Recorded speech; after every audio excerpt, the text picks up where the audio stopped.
They said knowledge was dangerous for a slave, that words could plant ideas, and ideas could lead to freedom. So books were locked away, learning was forbidden, and punishment was certain.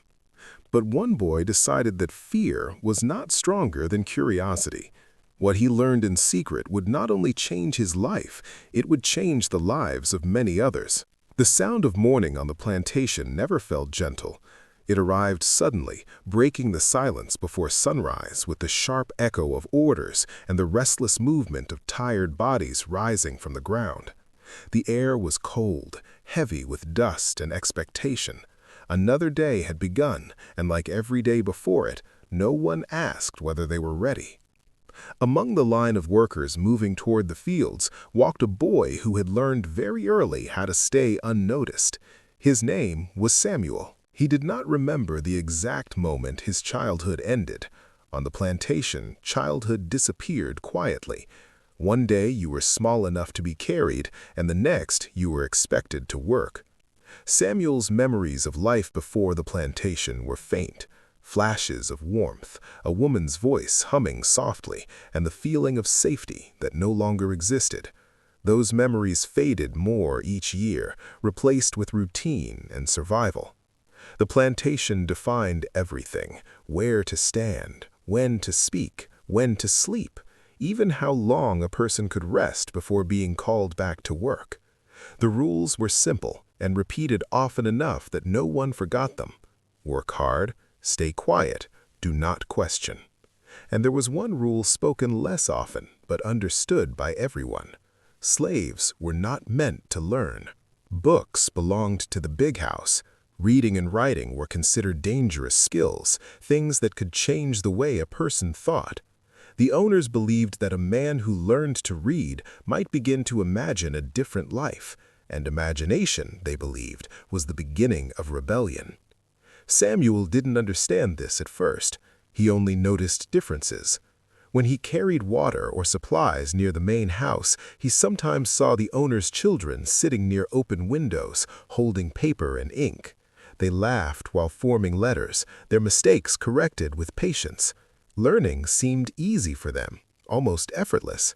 Samuel watched from a distance, pretending not to look. The symbols on the page fascinated him. They looked like shapes arranged with purpose, as if they held meaning only certain people were allowed to understand. He wondered how marks on paper could make people smile or argue or give orders. The curiosity settled quietly inside him. At first, it was only observation.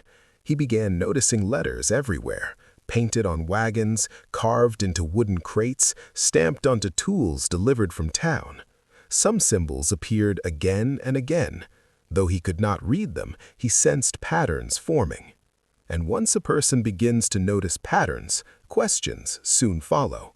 One evening, while delivering firewood inside the main house, Samuel noticed a torn piece of paper lying near the fireplace. Someone had dropped it without care. The room was empty. The only sound was the crackling of fire. He stopped walking. Fear told him to leave it alone. Taking anything from the house could lead to punishment, but curiosity pulled stronger. Slowly, he bent down, picked up the paper, and hid it beneath his shirt before anyone could see. His heart raced as he walked back outside. That night, under the faint glow of moonlight, Samuel unfolded the page. The symbols meant nothing yet, but he stared at them for hours. He traced the shapes with his finger, wondering how they turned into sounds and words. For the first time, he felt as though knowledge itself was a secret waiting to be discovered. Days passed before anyone noticed his growing interest, or so Samuel thought. An older man named Elijah had been watching. Elijah was one of the oldest workers on the plantation, a man whose back carried the weight of years and whose eyes carried quiet understanding. He spoke little, but he noticed everything. One afternoon, he saw Samuel staring at markings scratched into the side of a crate. "You looking for something?" Elijah asked softly. Samuel jumped, immediately lowering his eyes. Fear tightened his chest. Wanting to learn was dangerous enough. Being caught wanting it was worse. But Elijah did not call for the overseer. Instead, he studied the boy for a long moment, as if remembering something from his own past. That night, long after the plantation had fallen silent, Elijah motioned for Samuel to follow him behind the storage barn. The darkness felt safer there, hidden from watchful eyes. Elijah knelt down and picked up a piece of charcoal. Slowly, he drew a single letter in the dirt. "This," he whispered, "is A." Samuel stared at the shape, amazed. It seemed impossible that such a simple mark could carry meaning. Elijah repeated the sound softly, and Samuel copied him, unsure at first, then more confidently. A single letter became the beginning of everything. From that night forward, learning became their secret. They met only when it was safe, always listening for footsteps. Elijah taught carefully, knowing discovery could bring severe punishment. Each lesson was small, a letter, a sound, a word, but to Samuel it felt like opening doors that had always been locked. He learned quickly, faster than Elijah expected. Letters began forming words, and words began forming ideas. Samuel started recognizing symbols around the plantation. Signs that once meant nothing now carried meaning. Conversations he overheard suddenly made sense in new ways. The world felt larger than before, and that realization changed him. Because once a person understands that their world is small, they begin to wonder what exists beyond it. But knowledge also brought danger.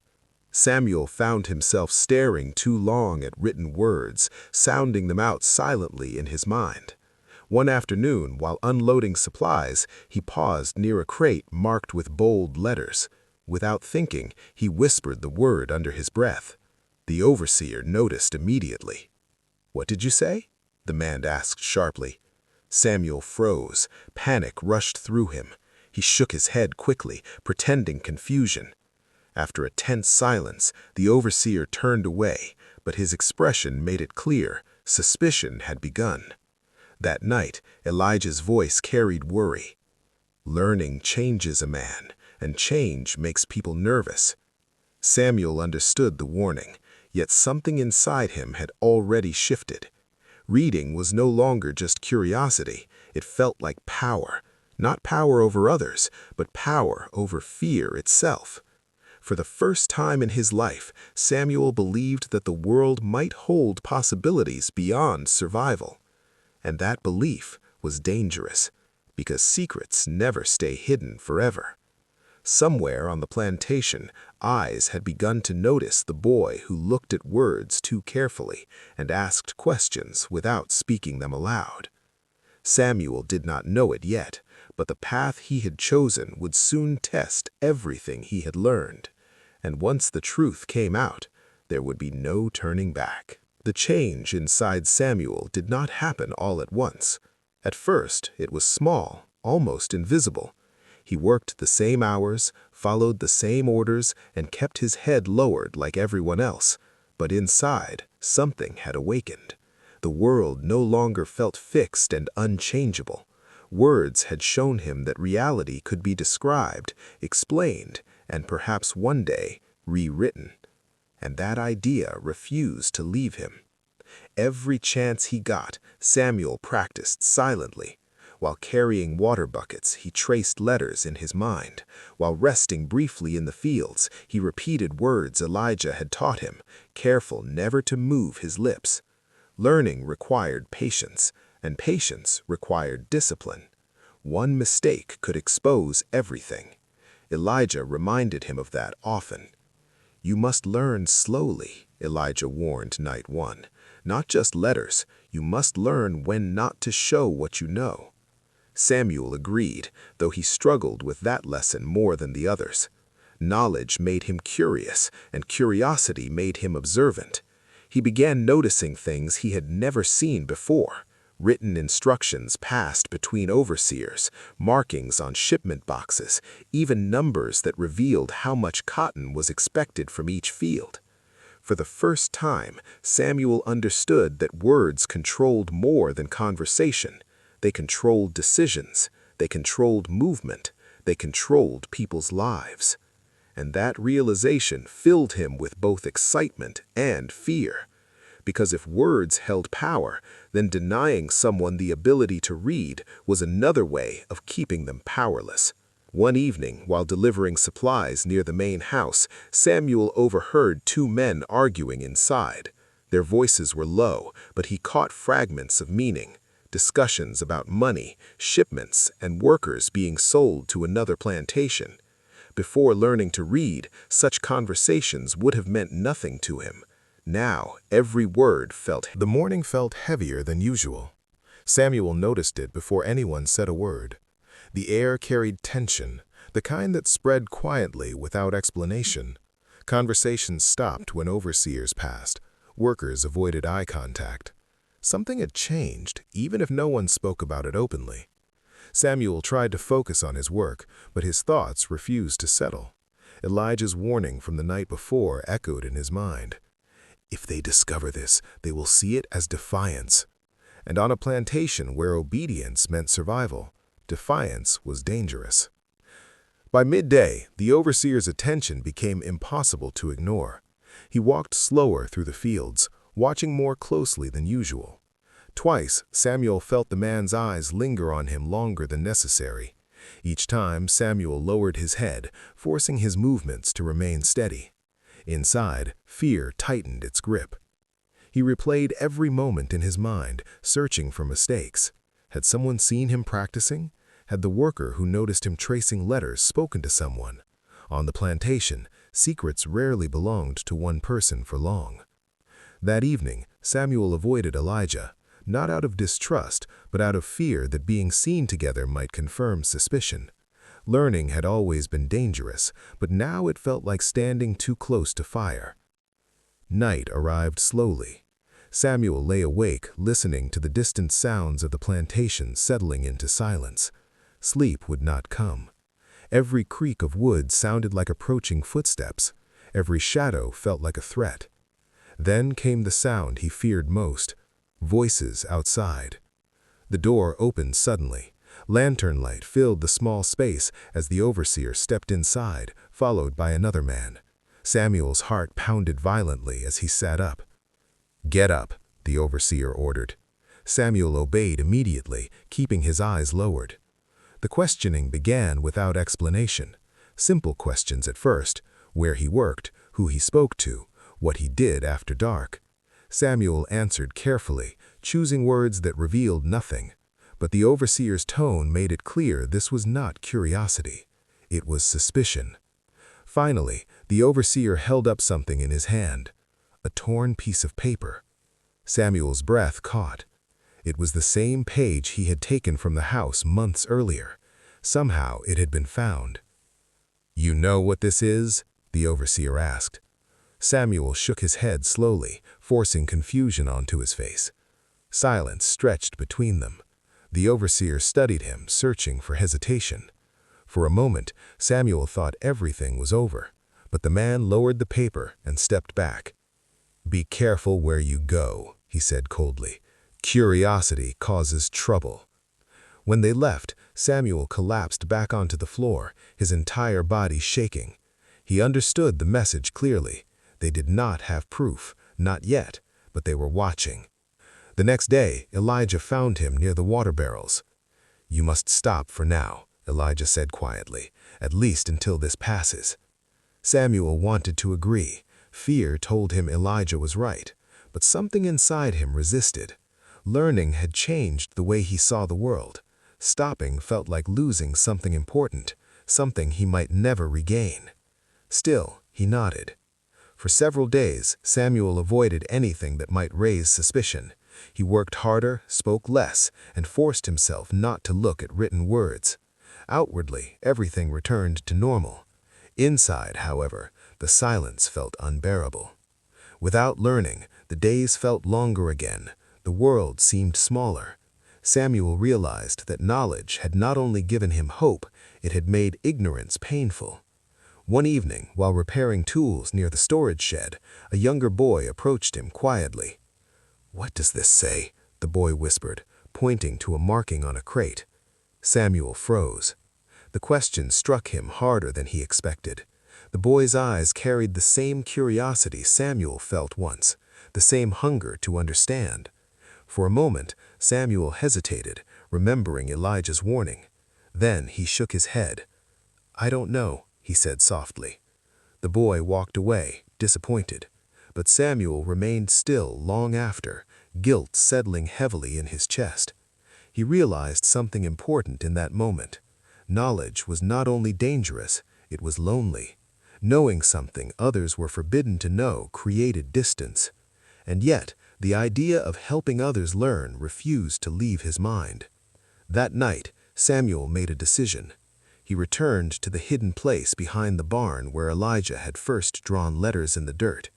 The ground still carried faint marks from past lessons.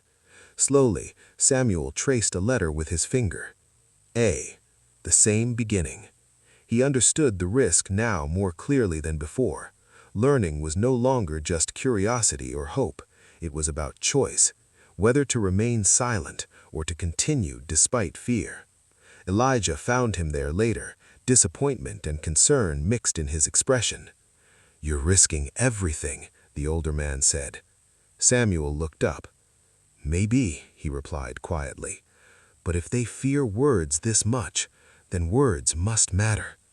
Elijah silenced a long time. Finally, he nodded once. From that night forward, their lessons changed. They became more careful, more deliberate. Elijah no longer taught only letters. He taught Samuel how to hide knowledge, how to listen without reacting, how to read without moving his lips, how to appear unaware even when understanding everything. Samuel learned quickly, but danger continued to grow around them. The overseer's suspicion had not disappeared, it had only become quieter, and quiet danger was often the most dangerous of all. One evening, as the sun disappeared behind the fields, Samuel noticed something that made his stomach turn. Two men from the main house were speaking with the overseer, occasionally glancing towards the workers' quarters. Toward him.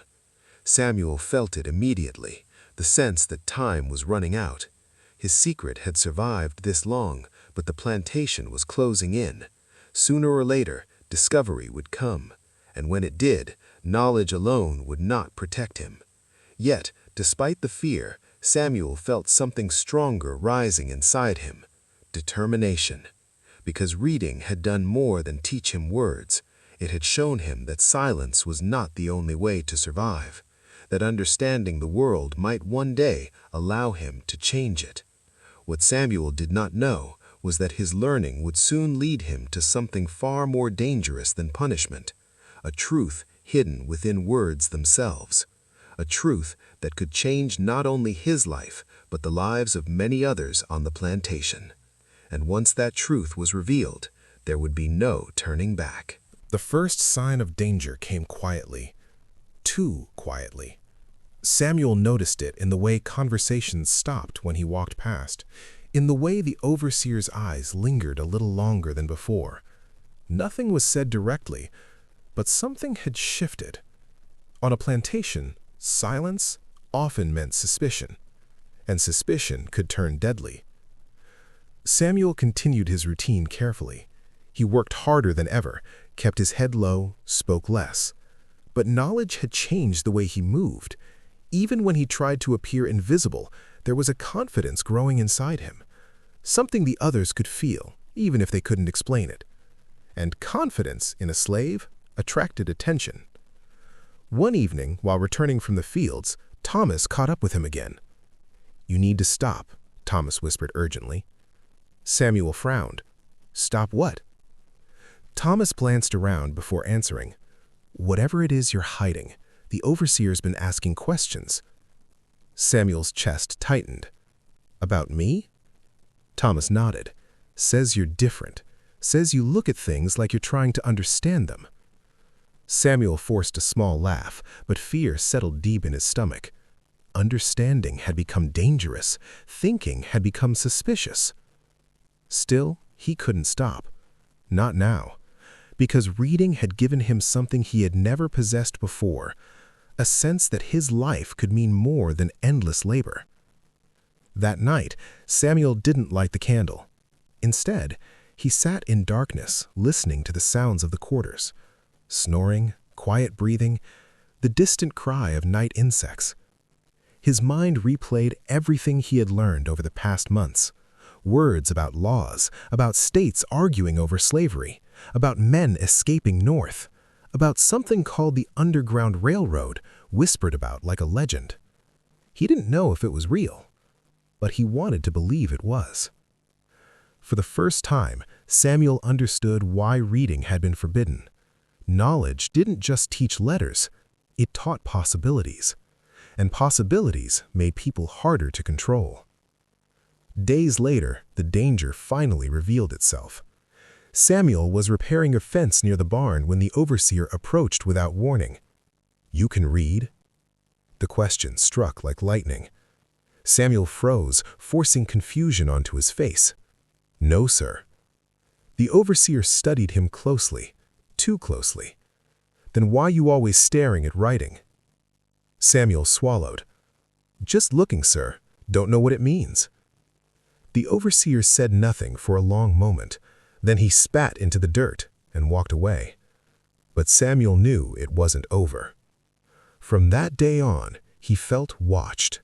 Every movement measured, every glance noticed. The loose floorboard hiding his newspaper suddenly felt like a trap.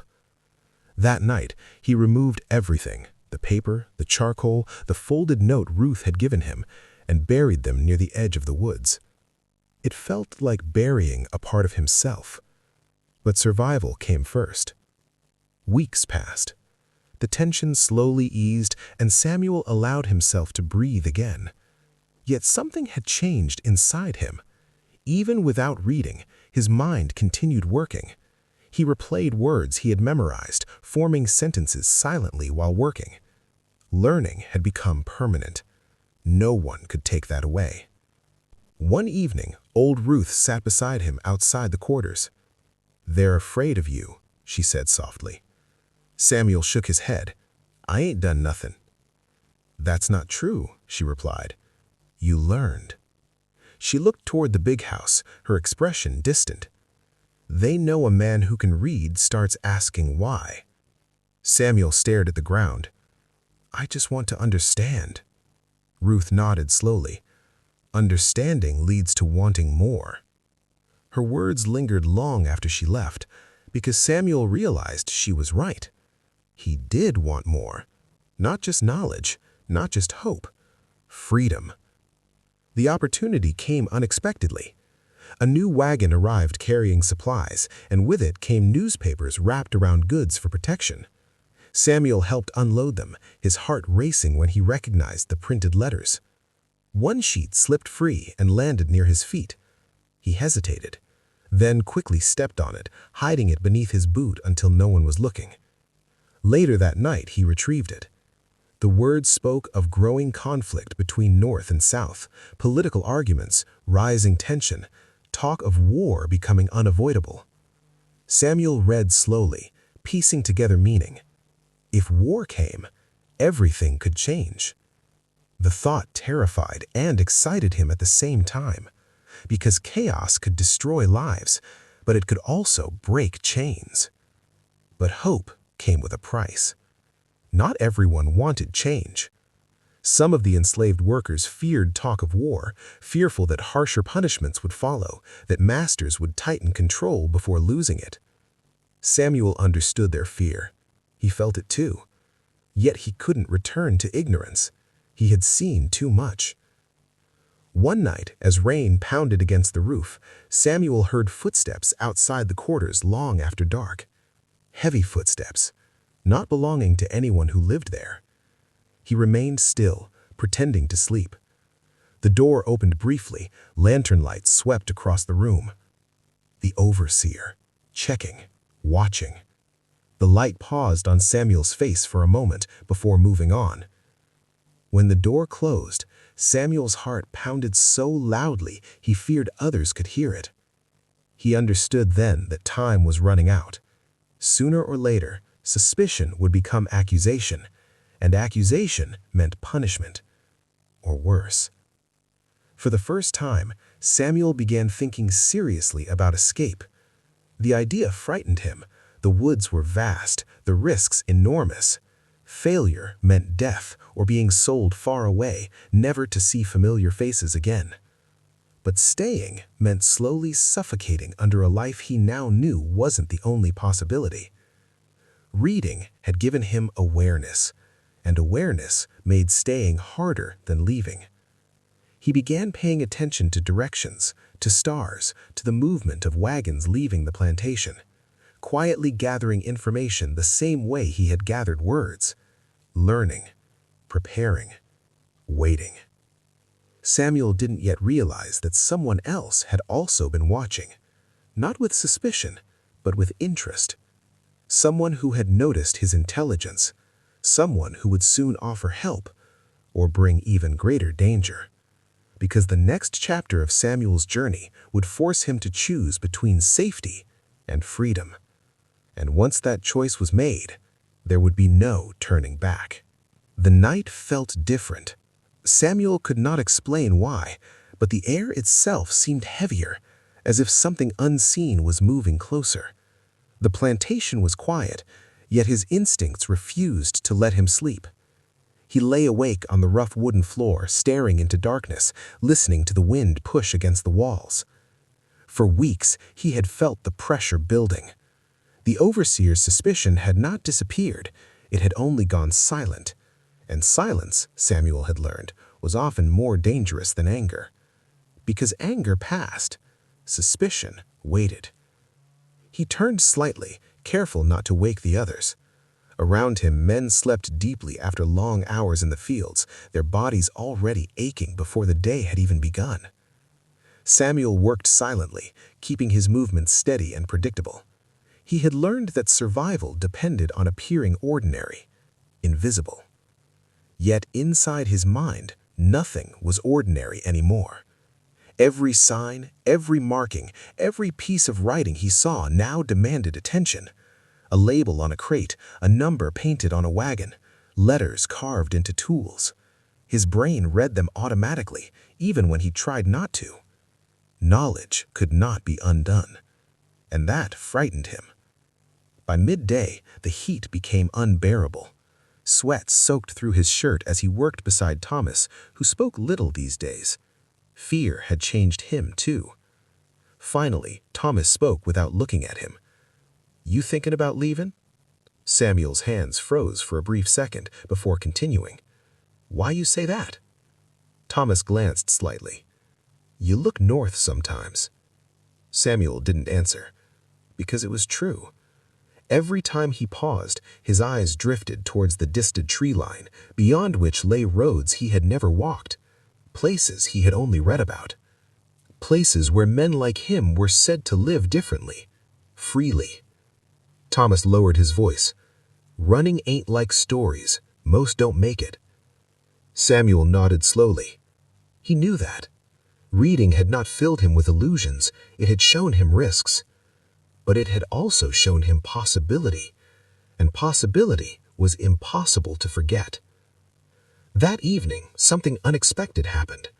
While delivering tools back to the storage shed, Samuel noticed a young white boy struggling to carry a heavy box. He dropped it, papers spilling across the dirt. Samuel reacted instinctively, kneeling to help gather them. Then he realized the North Star did not move. No matter how the world shifted beneath it, no matter how storms rolled across the sky, it remained steady. Samuel stood outside the quarters that night, pretending to gather firewood, but his eyes were fixed upward. He had read about it, memorized its name, understood its purpose. Now it was no longer just a word on paper. It was direction, it was possibility, and it was terrifying. The overseer's warning still echoed in his mind. Anyone caught talking to strangers will be punished. Samuel knew Elijah would not risk returning soon. Men like him moved carefully, silently, never staying in one place long. That meant the next move had to come from Samuel himself. But moving too soon could destroy everything. He needed timing. He needed patience. Reading had taught him many things, including the power of waiting. Over the next several days, Samuel began observing the plantation differently, not as a prisoner, but as someone studying a map. He noticed which gates were locked at night and which were only loosely chained. He memorized the rotation of guards. He counted the minutes between patrol passes. He studied the dogs, which barked at everything and which ignored familiar scents. He paid attention to the wind direction, to the sound of wagon wheels leaving before sunrise, to the places where shadows lasted longest. Every detail mattered, because escape wasn't about speed, it was about preparation. But something else was changing. The political tension described in the newspapers was no longer distant. Rumors of conflict were spreading faster. Travelers spoke openly of states threatening to separate, of militias forming. The country was dividing. Samuel sensed that when war came, and it would, plantations would tighten control before chaos arrived. Time was running out. One evening, old Ruth sat beside him again, her eyes thoughtful. "You carrying something heavy," she said quietly. Samuel hesitated. He trusted her more than anyone, but telling her could place her in danger. "I've been thinking," he replied carefully. "Thinking leads to leaving," she said, not unkindly. He looked at her sharply. "How you know?" Ruth smiled faintly. "Because I seen that look before, long time ago." She turned her gaze toward the distant trees. "My brother tried, didn't make it far." Samuel felt a chill. "What happened?" "Dogs," she answered simply. The word alone carried enough horror. For a moment, fear surged through him. The woods were not empty. They were filled with risks. Wild animals, patrols, hunger, cold, and betrayal. "You scared?" she asked gently. "Yes," Samuel admitted. Ruth nodded. "Good. Fear keeps you alive, but don't let it keep you chained." Her words settled deep. That night, Samuel unfolded Elijah's note again. "Follow the North Star." He traced the letters with his finger, memorizing them one last time before burning the paper carefully in the small candle flame. No evidence, no proof, only memory. 2 days later, opportunity arrived unexpectedly. A supply wagon was scheduled to leave before dawn for a neighboring town. Samuel had been assigned to help load it. That meant access to the outer gate earlier than usual. He worked steadily, keeping his expression neutral while his mind raced. Could this be the moment? The wagon would travel north for several miles before turning east.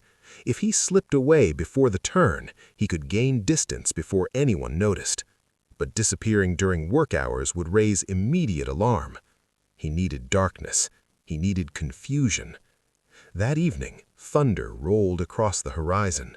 Storm clouds gathered quickly, thick and heavy. Workers hurried to secure tools before rain arrived. The air smelled electric. Storms changed routines. Storms created distraction. Samuel felt his pulse quicken. If the rain grew heavy enough, guards might seek shelter. Dogs might struggle to track scent. Noise could cover movement. It was risky, but every escape was risky. As night fell, lightning split the sky. Rain poured in sheets, turning dirt to mud within minutes. The plantation grew chaotic. Doors slamming, animals restless, voices shouting instructions over the wind. Samuel sat quietly inside the quarters, heart pounding. This was it, or it wasn't. He looked around at the familiar faces. Thomas asleep despite the storm. Old Ruth staring silently at the ceiling as if sensing something unspoken. Leaving meant abandoning them, possibly forever. Guilt pressed against his chest. But staying meant surrendering the future he had fought silently to build. He closed his eyes, then stood. Moving slowly, carefully, he stepped outside into the storm. Rain soaked him instantly, cold and heavy. Thunder masked the sound of his footsteps. He kept low, moving along the side of the building toward the shadow of the barn. No one called out, no alarm sounded. Lightning flashed again, briefly illuminating the yard. Samuel froze against the wall until darkness returned. Step by step, he moved toward the outer fence. The gate was partially secured, hurriedly tied against the wind rather than locked tightly. His hands trembled as he untied the rope. For a brief second, doubt struck him hard. Once he stepped beyond this gate, there would be no going back, no safety and familiarity, only uncertainty. Then he looked up. Through the storm clouds, faint but steady, the North Star still burned, guiding, waiting. Samuel stepped through the gate and into the unknown. He did not run at first. Running left tracks. He walked steadily toward the tree line, keeping his pace controlled despite the storm's urgency. Mud pulled at his feet, branches whipped against his arms. Behind him, the plantation lights flickered faintly through rain. Each step forward felt unreal. He expected shouting at any moment, expected dogs, expected a gunshot, but only thunder answered. When he finally reached the woods, darkness swallowed him completely. The plantation disappeared behind the trees. Samuel stopped, breathing hard. He was no longer on the plantation. He was in the wilderness. Free? Not yet, but closer than ever before. Lightning flashed again, illuminating the forest path ahead. And somewhere beyond miles of uncertainty, freedom waited. Or death did. There was no middle ground now. Samuel adjusted his direction, aligning himself carefully with the North Star. Then he moved deeper into the forest. The forest swallowed sound. Only the rain remained, heavy, relentless, crashing through leaves and branches as Samuel moved deeper into the darkness. Every step felt uncertain. The ground beneath his feet shifted between mud and roots, threatening to throw him down with every careless movement. He forced himself to slow down. Running meant noise, noise meant attention, and attention meant death. For the first time since leaving the plantation, the reality of what he had done settled heavily on his shoulders. There was no shelter ahead, no food waiting, no certainty that the path he followed would lead anywhere at all. Only the North Star, only faith. Hours passed before the storm began to weaken. The rain softened into a cold drizzle, leaving the forest soaked and silent. Samuel's clothes clung to his body, heavy with water. His legs burned from exhaustion, but he did not dare stop for long. He knew how escape worked. By morning, the overseer would discover he was gone. Dogs would be brought out. Riders would push the roads and nearby woods first. He needed distance. He needed time. And time was the one thing he did not have. As the night stretched on, fear crept into his thoughts. Every snapping twig sounded like pursuit. Every gust of wind felt like someone moving behind him. He turned often, listening, holding his breath. Nothing. Only the forest. Yet fear remained, because Samuel understood something clearly now.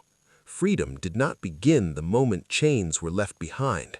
Freedom began when capture was no longer possible, and he was far from safe. Near dawn, exhaustion finally forced him to stop.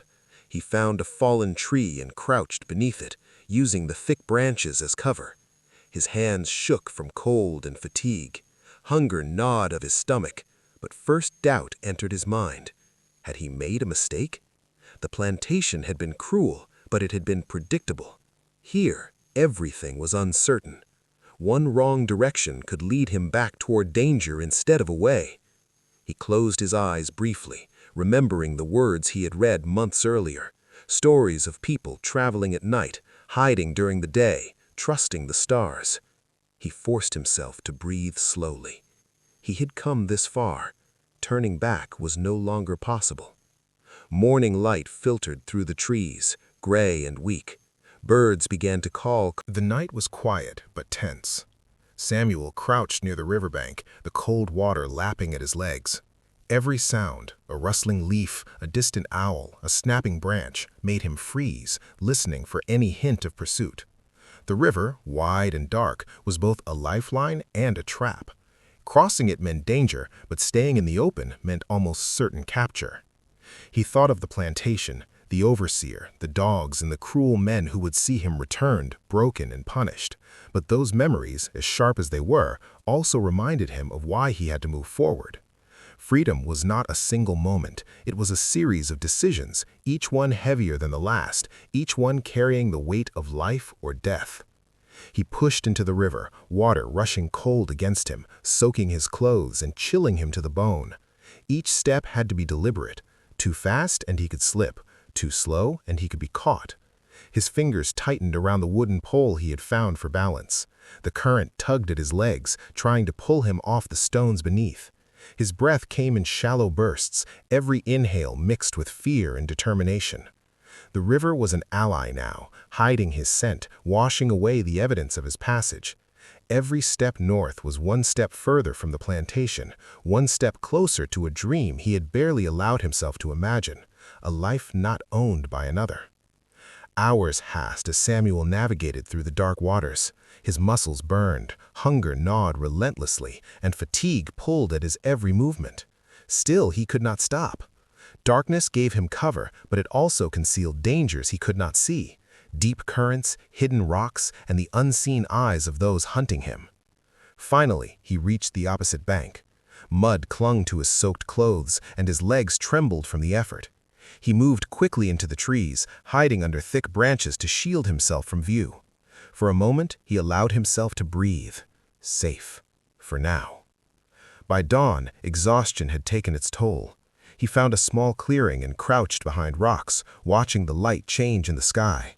Hunger made his stomach twist painfully, but there was no time to search for food during daylight. He forced himself to remain still, listening to the forest. Every rustle of leaves, every distant bird call, every shifting wind carried a message. Samuel had learned to read the world around him, just as he had learned to read books in secret. Nature had a rhythm, a warning, a direction, and Samuel knew how to interpret it. Hours later, he discovered a small patch of edible roots and berries. He ate slowly, mindful of both safety and sustenance. Every bite reminded him of the life he had been denied, a life where food was never stolen, where he could eat without fear. The taste was bitter, yet it fueled him for the journey ahead. As he rested briefly, Samuel thought of Elijah, the stranger who had first set him on this path. His words echoed in Samuel's mind. Men who learn to read don't stay slaves long. Samuel had learned the truth of those words now. Reading had given him knowledge, but courage had given him action. Knowledge without action was powerless. The sun dipped below the horizon, casting long shadows across the forest. Samuel moved again, careful and deliberate. He followed the North Star, steady in the sky above, guiding him with silent insistence. Trees became his companions, offering cover, hiding him from prying eyes. Every step brought him closer to towns where he might find shelter, food, and allies, but also closer to new dangers. He moved for hours through dense underbrush, stopping only when the shadows grew too long or a distant sound threatened to betray him. By midnight, he reached a small house on the outskirts of a town. A single candle burned in the window, low and deliberate. Samuel paused. Could this be a safe house or a trap? He had learned to trust instincts, to read subtle signals. The light was steady, not swinging like a patrol lantern. That meant someone was waiting, someone who could help. He approached cautiously and knocked softly twice. Silence, then footsteps inside. The door opened slightly, revealing an older woman holding a lantern. Her eyes, sharp and assessing, took in his soaked clothes and exhausted posture. "You've traveled far," she said quietly. Samuel nodded, words failing him. She opened the door wider. "Come in, quickly." Warmth and the smell of cooking food hit him instantly. Samuel felt the tension in his shoulders ease for the first time in days. Inside, he could see a small table stacked with books. No hiding, no shame. Knowledge was respected here. "You're not the first," she said gently, "and you won't be the last." Samuel sat near the fire, slowly sipping water and tasting bread. His body, exhausted and starved, began to regain strength. He looked at the books, his hands itching to touch them. Words had saved him, and now they offered refuge. After a few minutes, she handed him a folded piece of paper. "Do not open this until you're alone," she said softly. He nodded, careful. Trust was a fragile thing. "Why help me?" he whispered. "Because someone helped my brother once," she said simply, without needing more explanation. As night deepened, Samuel stepped outside briefly to gauge the surroundings. The town was quiet, unaware of the runaway who had slipped past its edges. Lanterns burned low in windows, distant footsteps carried only whispers of human activity. He tucked the paper inside his shirt and moved to a nearby thicket to read it. Directions, safe paths, a single sentence beneath it, written clearly. "Trust the river north of Mill Creek. A friend waits." Samuel memorized the words carefully. Every letter mattered. Every direction could mean life or death. The next 2 nights were grueling. Samuel moved cautiously, keeping to shadows and sticking close to water whenever possible. Hunger gnawed constantly, but he found small patches of berries and roots to sustain himself. Each crossing, each step forward carried risk. On the second night, near Mill Creek, he heard barking in the distance. Dogs, searchers. The plantation's men had spread their hunt farther, but Samuel remained vigilant. He moved carefully through the river's shallow sections, letting the current cover his scent. The North Star above burned steady. Samuel lifted his eyes, drawing strength from its consistency. He was farther from the plantation than ever, yet the journey north was far from over. Near dawn, he spotted a small boat hidden beneath the branches of the riverbank. A man, tall and silent, waited. "You Samuel?" he whispered. "Yes," Samuel replied. The man nodded. "You've stirred up quite a storm. Come, we move quietly." They crossed the river, silent and swift. The water carried them like a shield. On the far bank, Samuel felt the first real sense of safety in weeks. The man instructed him carefully about the next leg of the journey. 2 days on foot, through forests, fields, and small towns, until he reached another safe house near the railroad tracks. Samuel understood. Each step required thought, patience, and courage. By nightfall, he approached the next safe house. A lantern flickered upstairs, quiet, intentional. He knocked softly, twice. The door opened. A young man, calm and serious, greeted him. "You made it," he said. Samuel stepped inside, noticing stacks of books on the table. He sat near the lamp, exhaustion overwhelming, and realized the truth. Reading had not only saved his mind, but it had given him a purpose. "You can read?" the young man asked. "Yes," Samuel answered. "Good, we need teachers." He stunned him. He had thought survival was the ultimate goal, but now literacy, knowledge, and courage were opening doors he had never imagined. Samuel understood finally. Escape was the beginning, freedom was the real challenge, and he was ready to meet it. The night air was sharp, carrying the faint scent of smoke from distant chimneys. Samuel sat quietly in the small safe house near the railroad tracks, the lamplight casting long shadows across the walls. His body ached, hunger gnawed at him, yet nothing compared to the anticipation building in his chest. He had escaped the plantation. He had survived rivers, forests, storms, and patrols. But the real journey, true freedom, lay ahead. The young man who had welcomed him, Thomas, observed Samuel with quiet intensity. "You're farther than most ever get," he said softly, "but freedom isn't a destination, it's a path, and that path will test you every step of the way." Samuel nodded. He understood that completely. Knowledge had been his first weapon, reading in secret, learning the world beyond chains. Courage had been his second, but now he realized that wisdom, patience, and the ability to trust would be just as critical. That night, he pored over a map that Thomas had drawn carefully by candlelight. Rivers, forests, small towns, and hidden safe houses stretched across the paper in meticulous detail. Each mark represented lives of those who risked everything to guide fugitives northward. Samuel traced his finger along the routes, memorizing distances, landmarks, and dangers. His heart pounded. Every line was more than ink on paper. It was a lifeline. "You're ready to leave at first light," Thomas said quietly. "We can't stay here long. The plantation is expanding its search. They'll come north and fast." Samuel felt a shiver run through him. The world he had thought of as infinite and free suddenly became a precise set of calculated dangers. The first hour of his journey was slow, deliberate. He moved through dense forest, careful to avoid obvious paths and patrol roads.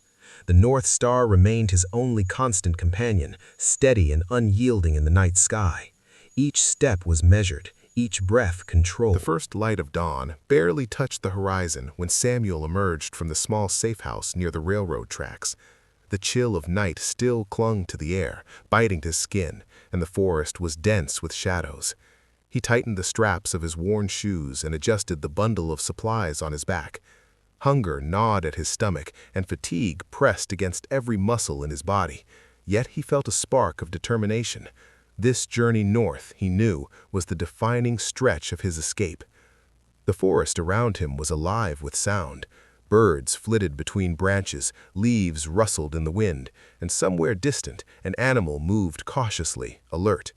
Samuel had learned to read the subtle signals of nature as carefully as he had read letters in secret.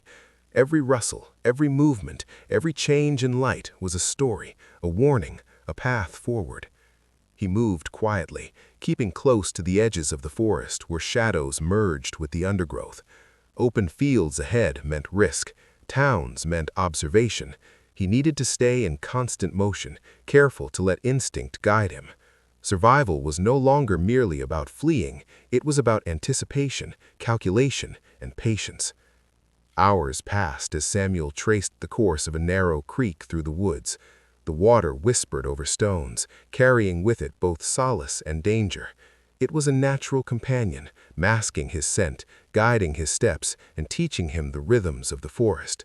Samuel's eyes scanned the trees and ground constantly, noting every branch, root, and clearing, every subtle cue of human or animal presence. He paused briefly near a grove of trees, taking small bites from a patch of berries he had scavenged. Each bite was careful, slow, deliberate, because even a minor sound could betray him. His stomach protested, yet he welcomed the taste. Food, however meager, meant life, and life meant opportunity. Samuel had survived rivers, patrols, storms, and the cruelty of men. Now, survival required stealth and intellect. As the afternoon sun began to dip, Samuel faced an open field. The shadows were long, but the danger of crossing it was real. He analyzed the terrain, studying patches of brush and undulations in the land where he could move undetected. The field was empty now, but he knew that at any moment patrols could appear, dogs could bark, or someone could spot him. He waited, breathing shallowly, letting the sun fall lower until the shadows were his cover. Slowly, carefully he moved, crouched low, each step deliberate. His muscles ached from days of continuous movement, yet his mind was sharper than ever. Every snapping twig, every rustle of grass set his pulse racing, but he pressed forward, guided by the North Star overhead, constant, unwavering. Night fell, thick and oppressive. Samuel reached a small river, broader and more forceful than Mill Creek. Crossing it was necessary, but risky. The currents could sweep him away, yet they also hid him from pursuit. He stepped in slowly, ice-cold water enveloping him. Each step was measured. He used the rocks beneath the surface for balance, the current tugging at him but not overpowering his careful movements. Halfway across, he nearly lost his footing. Panic threatened to rise, but he forced himself to breathe, to focus. Years of learning patience, observation, and controlled action paid off. Every decision mattered. One misstep could undo weeks of careful planning. He gripped a submerged branch, leveraging it to steady himself, and slowly made it to the far bank. Exhausted, Samuel paused. Darkness enveloped him, yet for the first time in weeks he felt a glimmer of hope. No barking dogs, no distant shouts. Silence. The journey was far from over, but he had made it this far, a testament to his training, instincts, and courage. He approached another small town under the cover of night. The streets were quiet. Lanterns glowed faintly in windows. He crouched, observing. One lantern flickered in a window at the outskirts, deliberate, not swinging like a patrol light. Samuel recognized the sign, a safe house, a person who would help him. He approached cautiously and knocked softly. A young man opened the door, calm and vigilant. "You made it," he said quietly. Inside, warmth, food, and the sight of books greeted him. Knowledge, freedom, and refuge were tangible in this space. "You can read?" the man asked. "Yes," Samuel replied. "Good," the man said. "We need guides like you, not just survivors, but leaders. Literacy can change everything." Samuel sat by a small oil lamp, exhaustion heavy, yet his mind was alert. He studied the books, the maps, the carefully annotated notes of previous travelers. Every page was a lesson, a strategy, a map to freedom. Literacy had saved him before, but now it had another purpose: to teach, to guide, to influence, to transform escape into freedom for others. The young man continued. "At dawn, you will continue north. The patrols are growing bolder, towns are riskier, but knowledge, observation, and courage will carry you. Freedom is not given, it is claimed, step by step, choice by choice." Samuel nodded, understanding deeply. Escape had been the first act. Now the next stage required strategy, endurance, and intelligence. Each decision could save his life or end it. The night stretched on. Samuel, awake but seated quietly, listened to the forest. The wind whispered through the trees, carrying distant sounds: a train in the distance, the hoot of an owl, the rustle of small animals. Every sound told a story, every movement was a lesson. He realized that survival alone was no longer enough. He needed mastery over the environment, over his fear, and over his choices. He opened a book cautiously, running his fingers over the words. Every letter, every sentence, every page was a reminder of the power he had earned secretly in shadows and silence. Reading had not only saved his mind, it had become his shield, weapon, and compass. Hours later, he stood at the edge of the forest, looking north. Beyond lay towns, fields, rivers, and dangers he could not yet see. The North Star shone above, constant and guiding. He knew the next steps would be the hardest yet. Patrols were growing organized. Slave catchers would extend their search northward. Every step required calculation, courage, and the wisdom he had honed over months of peril. Yet Samuel felt a new surge of determination. He had learned to read, to think, to act in secrecy. Now he would move not as a hunted boy, but as a cautious, intelligent fugitive, guided by knowledge and instinct. The distant whistle of a train carried hope. Iron wheels slicing through darkness, moving north, bearing possibility. Samuel's eyes lifted to the stars. Every shadow, every sound, every choice mattered, and he was ready to claim freedom, step by step. The pre-dawn air was still, carrying a chill that seeped into Samuel's bones. He crouched behind a thick thicket near the outskirts of the town, listening to the faint sounds of life stirring. Lanterns flickered in windows, distant footsteps echoed along cobblestone streets, and somewhere far off the river whispered as it wound through the landscape. Every sound mattered, every movement could mean life or death. Samuel adjusted his bundle, ensuring the folded papers and meager supplies were secure. Hunger gnawed at him, but he forced himself to focus. The forest beyond the town promised cover, but crossing it meant facing unknown dangers. Patrols had grown bolder. Reports of hunters moving north spread like whispers through towns and forests alike. The journey had entered a new, perilous stage. He slipped silently into the shadows, moving along narrow paths only he could navigate with the knowledge he had accumulated from maps, safe houses, and instinct. Every step required concentration. Every rustle of leaves forced him to freeze, listening.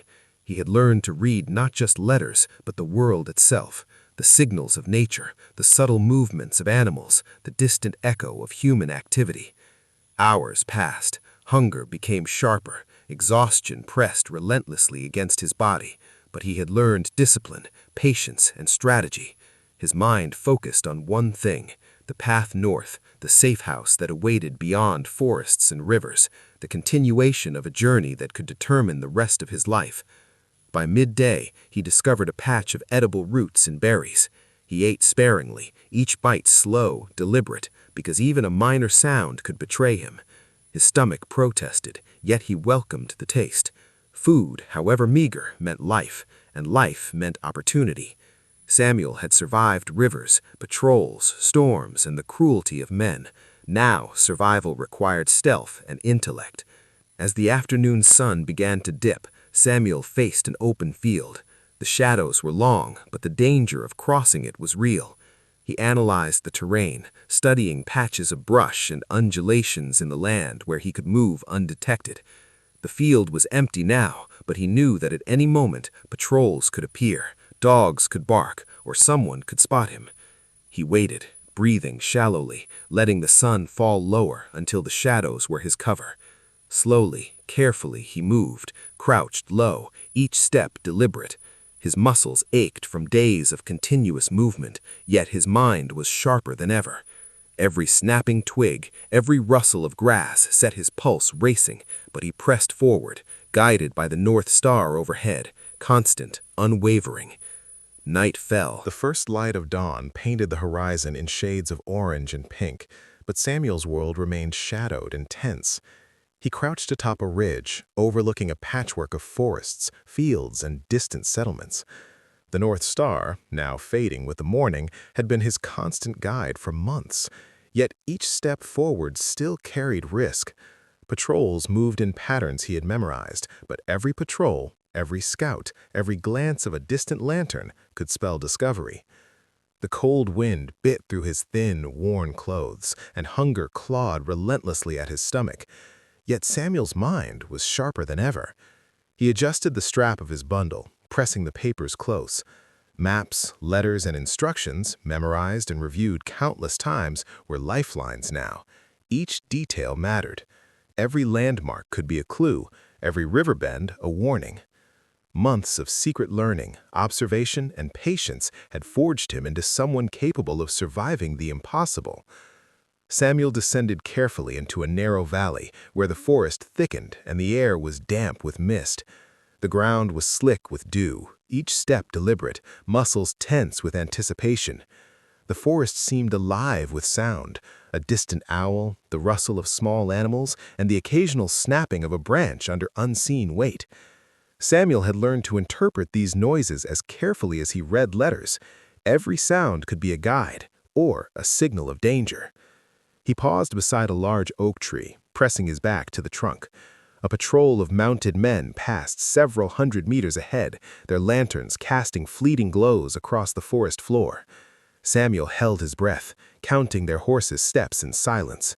The lesson was clear. Timing and patience could be the difference between life and death. Inch by inch, he moved forward once the patrol had passed, blending seamlessly into the shadows. By midday, Samuel reached a shallow stream that cut through the valley. The water whispered over smooth stones, a subtle yet steady rhythm. Crossing it was necessary, but dangerous.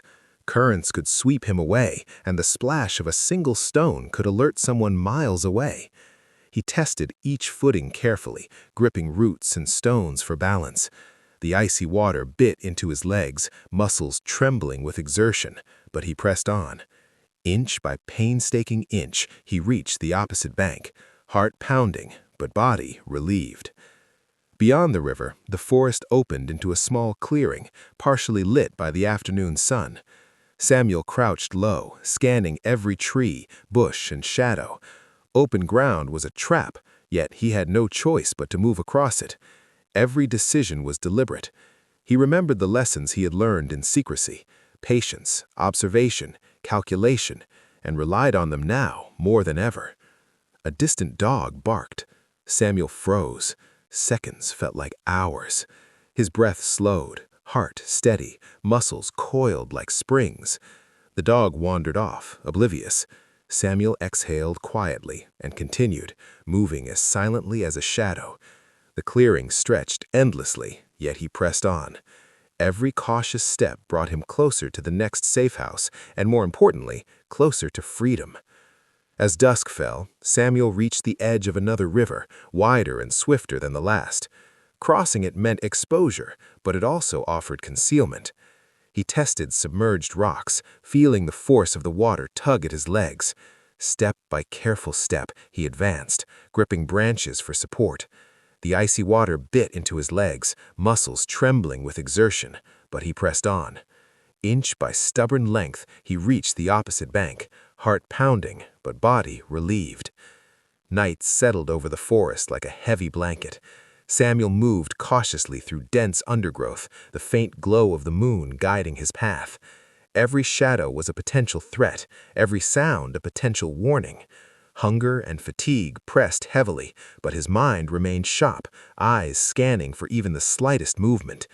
Months of secret lessons had taught him to read the world itself, the way shadows shifted, the subtle rustle of leaves, the faint scent of human presence. Knowledge had become as powerful a weapon as courage. Hours later, Samuel glimpsed a flicker of light through the trees. A cabin, hidden in shadow, promised warmth and safety. He approached cautiously, knocking softly. A young man opened the door, eyes alert and assessing. "You've come far," he whispered. "Rest briefly. The path north grows more dangerous." Inside, warmth and food greeted him. Samuel sank to the floor, savoring the temporary relief. Every lesson, every night spent memorizing letters in secret, every moment of fear had led him here. Literacy had saved him once. Now, knowledge, patience, and courage were saving him again. The young man handed him a folded note. "This contains instructions for the next leg of your journey. Memorize it carefully. Every word is vital. Mistakes will cost you dearly." Samuel studied the instructions meticulously, committing landmarks, river crossings, and forest paths to memory. Each detail mattered. Night deepened. Samuel sat quietly listening to the forest. The rustle of leaves, distant owls, and faint babble of a creek formed a silent map he could read. Months of secret study had trained him to read not just books, but the world itself. Every sound, shadow, and shift in the wind became part of his survival strategy. Memories of the plantation rose unbidden, overseers' cruel eyes, nights spent tracing letters under candlelight, hidden lessons beneath floorboards. Anger and fear intertwined with determination. Fear sharpened his senses, while knowledge armed him with strategy. Each secret lesson had prepared him for this journey, the journey towards freedom. The following day brought a wide, open field. Sunlight streamed across tall grass, shimmering in the wind. Samuel crouched low, evaluating every path. Open ground was dangerous. He could sprint, risking exposure, or creep along the edges using the brush for cover. He chose patience. Step by careful step, he moved forward, muscles straining, heart pounding. Every movement was deliberate, every sound measured. A distant whistle echoed, a train moving north. Samuel noted its presence. The sound confirmed his direction and carried hope. Civilization, possibility, and freedom lay ahead, but danger was constant. Every step forward was a test of skill, courage, and intelligence. Night fell again. A treacherous river lay ahead, its currents stronger than ever. Ice-cold water threatened to sweep him away, but it also offered concealment. Samuel moved cautiously, testing footing, gripping branches, advancing inch by inch. His muscles trembling, lips pressed tightly together, eyes sharp. Finally, he reached the far bank, exhausted but alive. The dense forest beyond was a labyrinth. Samuel brushed aside branches, listening intently. Hunger, fatigue, and chill pressed on him, yet he moved with focus sharpened by necessity. Safe houses and allies, risking their own lives to guide him this far, their courage now became part of his own, propelling him forward. Hours later, a faint lantern flickered in the distance. A safe house. Samuel approached cautiously, knocking softly. Several people emerged, men, women, youths, their eyes sharp yet welcoming. "You've come far," said a tall, commanding figure. "Few survive this journey. Fewer understand the responsibility of knowledge. You are no longer merely a survivor. You are a student of the world, a keeper of freedom." Inside, warmth, food, and books surrounded him. Every item represented hope, guidance, and opportunity. Samuel realized the journey north was no longer just escape, it was empowerment. Every safe house, every ally, every secret lesson had shaped him into someone capable of influencing others. The leader spoke quietly. The path ahead grows more dangerous. Patrols increase. Towns are riskier. Knowledge is your greatest ally. Literacy, courage, and patience will guide you. Every step matters. Freedom is claimed, not given. Samuel nodded, internalizing the weight of the words. Survival was no longer enough. Preparation, strategy, intelligence, and patience were essential. Every letter memorized, every map studied, every lesson learned in shadow, it would all be tested in the coming days. Night deepened. Samuel sat quietly listening to the forest.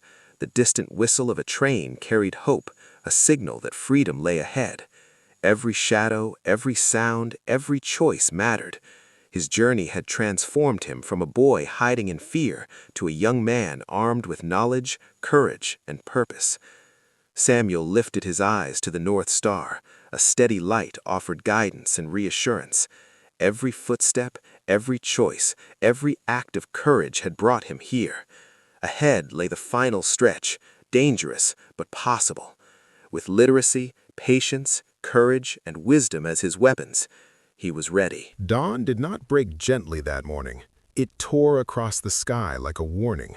A thin gray light stretched over the frozen earth, and Samuel stood outside the safe house, feeling something shift in the air before anyone else sensed it. Freedom was close now, painfully close, but danger always tightened its grip when hope grew stronger. He had learned that lesson long ago, back when he first traced forbidden letters under dim candlelight, listening for footsteps outside the door. Knowledge had always come with risk, and now freedom carried the same cost. The wind carried distant sounds, faint at first, then clearer. Dogs. Samuel's jaw tightened. They had been found. Inside the cabin, the others were still gathering supplies when he stepped in. His voice was calm but urgent. "They're coming." Fear spread quickly, but panic did not. These were people who had survived the unthinkable. The leader unfolded a final map across the wooden table. There were 2 routes left. One was longer, winding through forest and hills. The other cut across a frozen river, faster but deadly if miscalculated. Samuel studied the markings. His eyes moved quickly, absorbing every symbol, every turn. Literacy had once been survival in silence. Now it was survival in motion. "We take the river," he said quietly. The room fell quiet. "If the ice breaks," someone whispered. "It won't, not if we move correctly." He remembered reading once about weight distribution, about how ice fractures under sudden pressure but holds under careful steps. That memory, stolen years ago from a book he was never meant to touch, now held their lives in balance. They moved before sunrise fully arrived. The forest was cold and brittle, frost clinging to every branch. Samuel led, stepping lightly, eyes scanning constantly. Behind them, the barking grew louder. Horses, men, guns.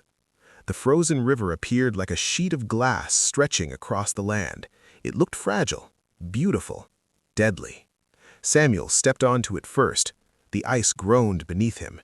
He did not rush. He spread his weight evenly, taking slow, deliberate steps. "Follow exactly where I step," he instructed quietly. Each person moved carefully behind him.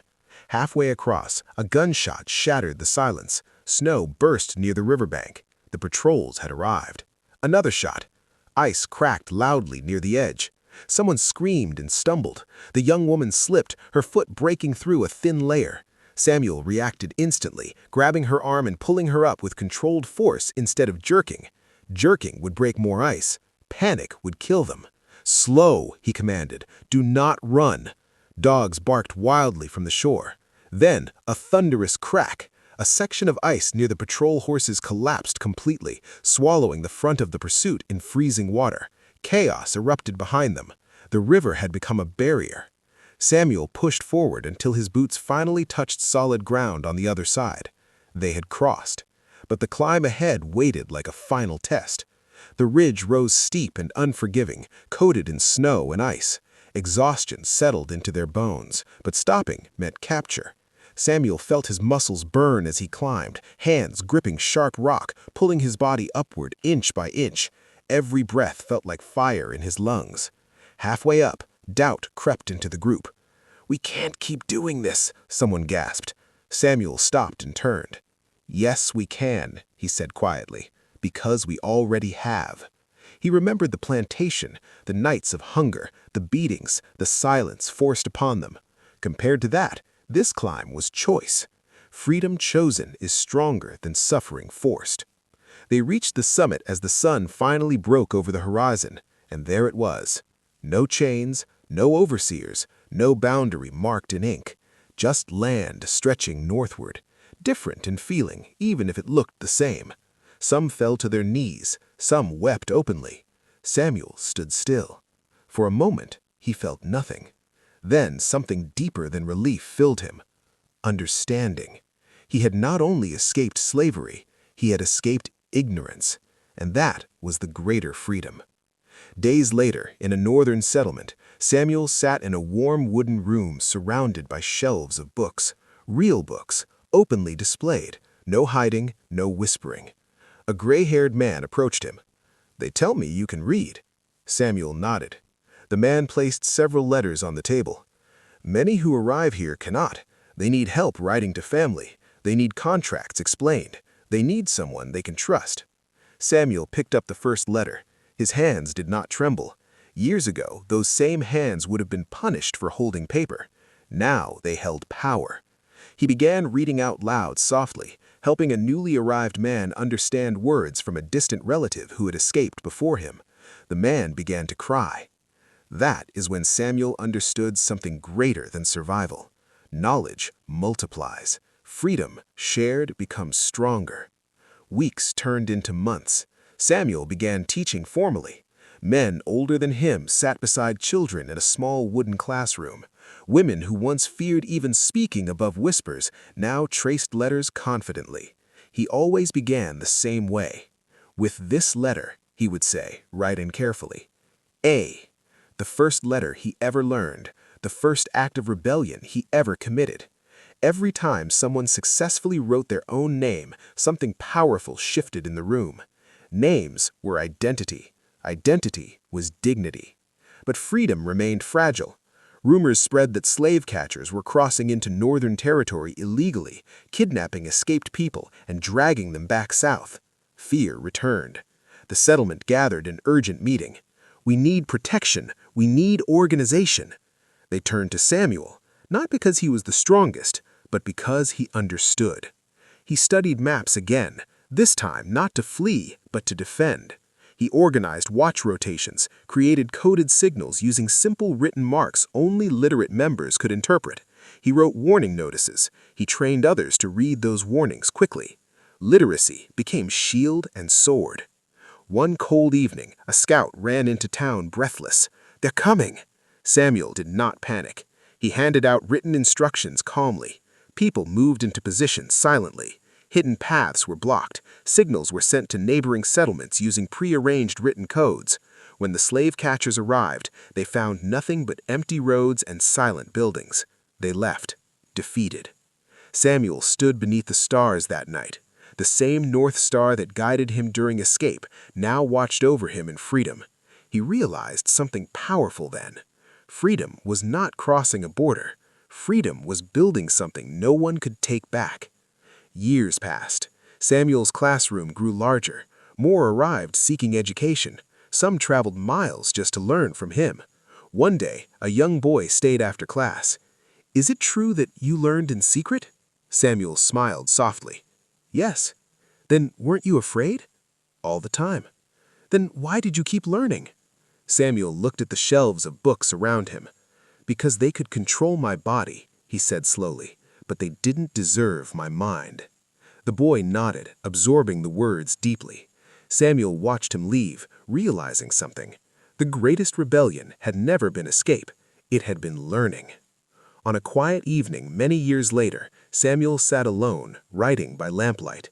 He was no longer young. Scars lined his hands, but his eyes remained sharp. He wrote about the plantation, about the first forbidden book, about the frozen river, about the ridge, about the classroom. He wrote so that no one would forget, because stories preserved truth, and truth protected freedom. When he finished, he placed the pages carefully together. Outside, children laughed freely in the settlement streets. No chains, no whispers, just voices. Samuel closed his eyes and breathed deeply. The slave who learned to read in secret had become something far greater. He had become proof. Proof that knowledge breaks chains. Proof that courage multiplies. Proof that freedom begins in the mind. And even if the world tried again to silence voices, there would always be someone tracing letters quietly in the dark, preparing, learning, waiting.